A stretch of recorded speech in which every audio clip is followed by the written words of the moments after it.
जय हिंद दोस्तों, हमारे यूट्यूब चैनल भरतवीर प्रेम में आपका स्वागत है। हम लोग बात करेंगे यूपी होम गार्ड के ऊपर। होम गार्ड की जो हमारी सीरीज चल रही थी, टाइम चेंज हुआ, लगातार चलती रहेगी। आप सबके कमेंट थे कि इसको लगातार चलते रखो, बहुत ज़्यादा हेल्पफुल है। बहुत अच्छे अच्छे पॉजिटिव कमेंट आए थे। वैसे तो यहाँ पर दूसरी क्लास चलने वाली थी 4 बजे, पर आपकी सीरीज लगातार चलती रहेगी जब का आपका ज्वाइनिंग लेटर आएगा तब तक। पहला पॉइंट है हमारा कि रनिंग 30 से 35% क्यों फेल होंगे। आपके कमेंटों द्वारा, आपके मैसेज द्वारा ये आइडिया निकाला गया है कि 30 से 35% फेल हो जाएंगे, क्योंकि यूपीएसआई में भी 25% फेल हुए थे और यहाँ पर एज ज़्यादा तक। फिर हम लोग बात करेंगे 3 काम कर लो जिनका रनिंग नहीं आ रहा है। हमारा काम डीमोटिवेट करना नहीं, आपको डीमोटिवेट करना है। इसलिए मैं आपको सतर्क कर रहा हूँ कि ये 3 काम कर लेना, रनिंग आपकी बेहतर होगी, अच्छा समय आएगा आपका। और पॉइंट है आपका कि रनिंग का नोटिस कब तक आएगा, इस पर भी हम लोग चर्चा करेंगे। और फाइनल हम लोग सबसे बाद में जो चर्चा करेंगे वो ये है कि फाइनल रिजल्ट कब तक आ सकता है आपका, उस पर भी चर्चा करेंगे। रनिंग वगैरह सब कुछ हो जाएगी और फाइनल रिजल्ट कब तक आ जाएगा, इन सब पॉइंटों पर हम लोग बात करेंगे। उससे पहले जो 10 पॉइंट आपके बहुत बहुत अच्छे पॉइंट लगे हैं उन पे हम लोग चर्चा करेंगे। और एक बात और है कि मैं जिस पॉइंट पे चर्चा कर लेता हूँ, मैंने कल उसके बारे में बात किया था, पाइल्स के बारे में बात किया था, 1-2 पॉइंट और के बारे में बात किया था। जब मैंने बता दिया था फिर भी उन्हीं पॉइंटों को आप लोग कमेंट करके पूछ रहे हो, तो जो मैं पॉइंट बता देता हूँ प्लीज़ उन पॉइंटों को ना पूछो। वैसे ही आपके 400-500 कमेंट हो जाते हैं, उसमें से छांटना पड़ता है। तो मुझे जो पॉइंट लगे जेन्युइन पॉइंट हैं, जिन पर चर्चा नहीं हुई उन पर चर्चा मैं कर रहा हूँ। और आप ध्यान से सुना करो कि क्या क्या पॉइंट हैं हमारे, उसी में आपका भी पॉइंट होता है। पर फिर भी आप जो है नीचे कमेंट करते हो, डेली वही पॉइंट रिपीट होते रहते, नए पॉइंट नहीं मिल पाते, जो कि पॉइंट हमारे पास बहुत है चर्चा करने के लिए।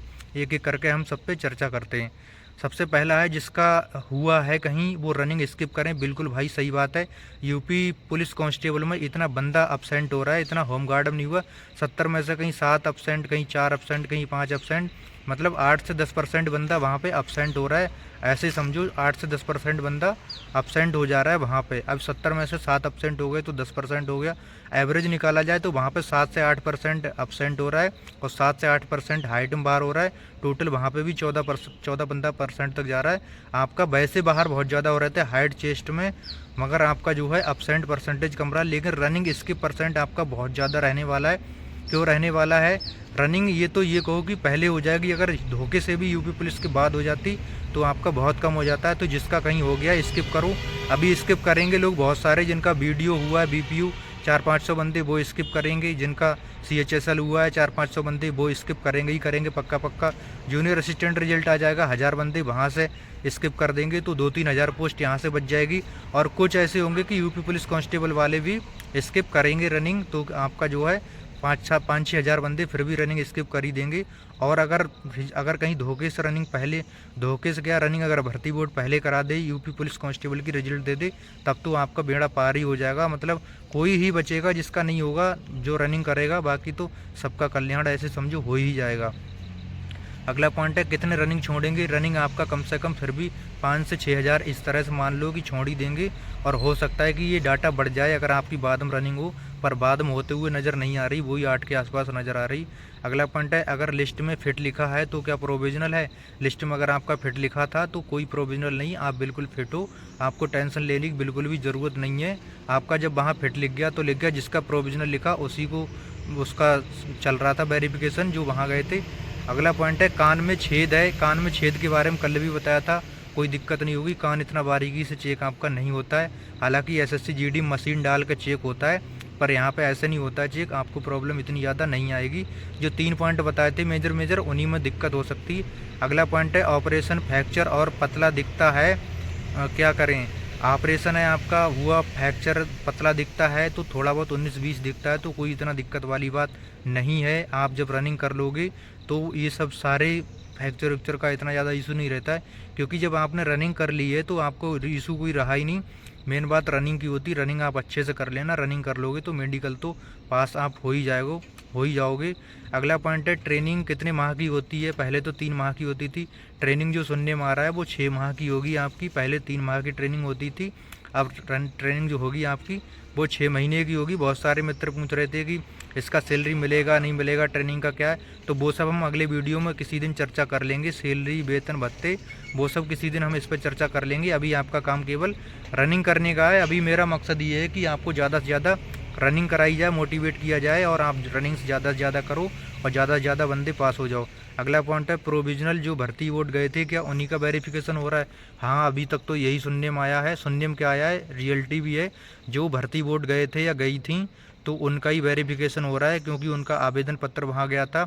आवेदन पत्र तभी कटता है जब वेरिफिकेशन हो जाता है, क्योंकि उस पर नीचे लिखना भी पड़ता है कि हमने इस पर ये एक्शन लिया और ये रिस्पॉन्स मिला, हमने ये लेखपाल को भेज के भर्ती बोर्ड अपने द्वारा तहसीलों में बोल के लेखपाल से जो है वेरिफिकेशन करवा रहा है। उन्हीं का करवा रहा है जिन्हों जो भर्ती बोर्ड गए थे, उन्हीं का हो रहा है।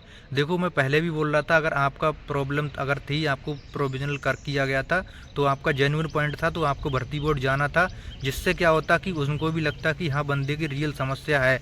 अब आपको प्रोविजनल कर दिया, अब हाथ पे हाथ धर के आके बैठ गए थे, तो वो आपकी दो है डबल गलती हो रही। तो सरकारी नौकरी में दो गलतियाँ बिल्कुल भी माफ़ नहीं है, आपकी खुद की गलती है। आपको जाना चाहिए था, क्या पता आपका पॉजिटिव रिस्पांस हो जाता। और जिनका वेरिफिकेशन आ रहा है उनका बहुत ज़्यादा पॉजिटिव रिस्पांस हो भी रहा है, क्योंकि जो है अभी पिता पति पक्ष वाली थी, सेम कास्ट वालों का सेम कैटेगरी में ही डाल दिया जा रहा है, कोई दिक्कत नहीं हो रही। और जिन्होंने बाद में भी बना के पेश कर दे रही, तो उनको भी जो है उनका भी हो रहा है कैटेगरी में फिट।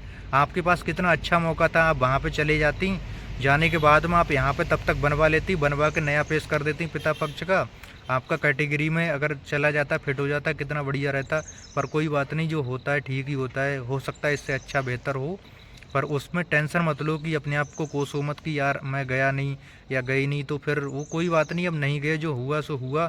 मैंने तो बहुत बोला था, वीडियो बना बना के बार बार बोलता था मैं, जागरूक रहो, ये करो वो करो, पर जिसके समझ में आया, जो लोग गए थे, ग्रुप बनाया था जौनपुर वालों ने, तो वो गए थे, तो जौनपुर वालों का सबका हो गया क्लियर एकदम। और जो जिनका वेरिफिकेशन हो रहा है, ईडब्ल्यूएस वालों का भी कुछ का समाधान हो जा रहा है। और कुछ ओबीसी वाले थे जो सेंट्रल का धोखे से लग गया था, वो वाले थे, तो उनका भी समाधान हो जा रहा है। अगला पॉइंट है नौकरी भी है, क्या करें, नौकरी का भी इतना ज़्यादा दिक्कत नहीं आएगा, फ्लैट फुट का भी इतना ज़्यादा दिक्कत नहीं आएगा। अभी आप केवल और केवल रनिंग पर फोकस करो। अगला पॉइंट फिर लास्ट वही है कि रनिंग कब तक होगी। रनिंग देखो, अभी तक सूत्रों के हवाले से वही खबर है कि रनिंग आपकी जो होगी 8 तारीख तक रनिंग होगी, और बाकी आज शाम तक ये पता लग जाएगा कि रनिंग का नोटिस कब तक आ रहा है। कल हम बता देंगे कि रनिंग का नोटिस कब आ रहा है, एक आध दिन में बिल्कुल क्लियर हो जाएगा और रनिंग का नोटिस भी पता लग जाएगा, ठीक है। अब हम बात कर लेंगे वो 3 काम कौन से हैं जिसमें कि आपको जो है रनिंग करने से आपकी बेहतर रनिंग हो सकती है। 3 काम ये हैं, सबसे पहले आप जब रनिंग करते हो तो हल्का फुल्का वार्म अप कर लिया करो, ठीक है, पैरों को थोड़ा हिला लिया करो, थोड़ा वार्म अप करके स्टार्ट करना रनिंग, और थोड़ा तेज़ स्टार्ट करने की कोशिश करना। और दूसरा सबसे ज़्यादा महत्वपूर्ण बिंदु है वो है खान पान। खान पान पे आपको वो चीज़ें खानी पड़ेंगी, जैसे सोयाबीन हो गया, चने हो गए, भिगो के खा लो गुड़ के साथ में, और जो है उसके साथ में बादाम मिला लो, और मूंग होता है जो मूंग को भिगा लो, ठीक है, वो खाओ। सुबह को दो मुट्ठी तो कम से कम भिगाई दो, दोनों सब कुछ मिक्स मिला के। और किशमिश हो गया, किशमिश भी शाम को भिगा लो, छुहारा भिगा लो, बादाम भिगा लो, ये सब खाओ। और रनिंग करने से पहले 2 छुहारा खा लो। और रनिंग उससे भी पहले आप सबसे पहले उठो जब, तो बढ़िया से पानी पियो। पानी पीने के बाद में सबसे पहले अच्छे से फ्रेश हो, जिससे गैस, सर दर्द, ये दोनों प्रॉब्लम दूर हो जाती। इसके बाद 2-3 छुहारा खाओ आप, हल्का रहता है और एनर्जी भी अच्छी खासी देता रहता है, ये चीज़ें खाओ। बाकी की आप जो किशमिश हो गया, काजू हो गया, जो आपकी श्रद्धा है उसके अनुसार आप खा सकते हो। बाकी जूस वूस पीने के इतने ज़्यादा चक्कर मत पड़ना, पानी ज़्यादा से पीते रहना, रनिंग आपका जो है बेहतर हो जाएगा। इन चीज़ों पर ध्यान देना, खान पान पे। और तीसरा जो पॉइंट है हमारा, जो सबसे महत्वपूर्ण पॉइंट है, कि आप कितने भी बड़े बाहुबली क्यों ना हो, अगर हिम्मत नहीं है आपके अंदर तो रनिंग आपकी नहीं हो सकती। रनिंग जो है हिम्मत का गेम है, क्योंकि जो हमारे अंदर ताकत होती है उसका हम 10% भी नहीं लगाते रनिंग में। हिम्मत कैसे काम करती है, जैसे आप 1-1.5 किलोमीटर दौड़ते हो, तब आपका माइंड बोलता है अरे यार मत दौड़ो, रुक जाओ। क्योंकि मैंने बहुत रनिंग दी है, 12 से मतलब 8 से 10 रनिंग दे चुका हूँ, और 3 में मैं फेल भी हुआ हूँ, तो मुझे सब पता है। तैयारी भी की मैंने, रनिंग के लिए बहुत स्ट्रगल किया है मैंने, तो ऐसे समझो। तो क्योंकि मेरा वेट बहुत ज़्यादा था, मैं सिक्योरिटी में नौकरी करता था, उस हिसाब से मेरा 75 kg था, तो वही चक्कर है। आप लोग 75-78 के बीच में था, बाद में 63 हो गया ट्रेनिंग पास करते करते। तो वही है, आप जो है हिम्मत कैसे काम करेगी आपकी, आपका मन करेगा रुकने का, पर आपको वहाँ बिल्कुल मत रुकना। अगर आपका 1.5 किलोमीटर के आसपास रुकने का मन कर रहा है और आप 500 मीटर तक नहीं रुके, 2 किलोमीटर पार कर गए, तो उम्मीद है कि 3-4 किलोमीटर तक आपका रुकने का मन नहीं करेगा। फिर आपका करेगा 4 किलोमीटर पर, अरे अब रुक जाओ। पर 4 किलोमीटर के बाद अब जब आपको जो लास्ट रह जाएगा 800 मीटर, उस 800 मीटर को खींचना, आप उस पर खींचने की कोशिश करना। शुरू 12 किलोमीटर भी खींचने की कोशिश करना, फिर इसके बाद 1 किलोमीटर दौड़ने के बाद हम अपने पैरों का स्टेप बना लेना, उसी स्टेप पे पैर रखते जाना। बीच के 2-3 किलोमीटर जो हैं उसी स्टेप पे चलते रहना। अगर एक स्टेप पे चलते हो तो एनर्जी कम लगती है और एक स्टेमिनर टाइप का बन जाता है, उस पर आप चलते रहना। फिर लास्ट किलोमीटर है उसमें आप खींचते रहना। रन ट्रैकर बढ़िया है, कुछ लोग वो बोल रहे हैं कम बढ़ दिखाता है, रन ट्रैकर हमारे लिए बेस्ट है, और बाकी आपकी इच्छा है। मुझे जो पता है, जो मैंने यूज किया, मैं वही बताऊंगा। मैं फालतू का बकवास नहीं करूंगा कि जो है ये लगा लो वो लगा लो। रन ट्रैकर हमने कई बार यूज किया है, रन ट्रैकर सही है। बाकी आप अपने अनुसार भी लगा सकते, कोई ज़बरदस्ती नहीं। ये थे हमारे पॉइंट। और बाकी रिजल्ट की बात करें तो रिजल्ट देखो, आपका रनिंग ये सुनने में आ रहा है कि 8 सितंबर से ही होनी, तो 8 सितंबर से आपकी जो है 15-16 तक रनिंग हो जाएगी। और जो रिजल्ट है आपका सितंबर के फाइनल लास्ट में रिजल्ट भी आपका देखने को मिल जाएगा, क्योंकि ट्रेनिंग वगैरह सब कुछ शेड्यूल वहाँ पे हो रखा है। ये थी आज की जानकारी। और कमेंट कर दिया करो कौन कौन से पॉइंट हैं, हम लोग बात करेंगे। आपका मेडिकल से संबंधित हो या किसी से भी संबंधित हो, क्योंकि हमारा सीरीज़ का मकसद यही है आपके पॉइंट को क्लियर करना। और हमें खुशी होती है कि हम आपके पॉइंट को क्लियर कर पा रहे हैं। और जो नए हैं चैनल को सब्सक्राइब कर लेना और वीडियो को शेयर कर दिया करो। और इसी समय वीडियो आपकी चलती रहेगी। और बाकी की मिलते हैं अगले वीडियो में, तब तक के लिए जय हिंद।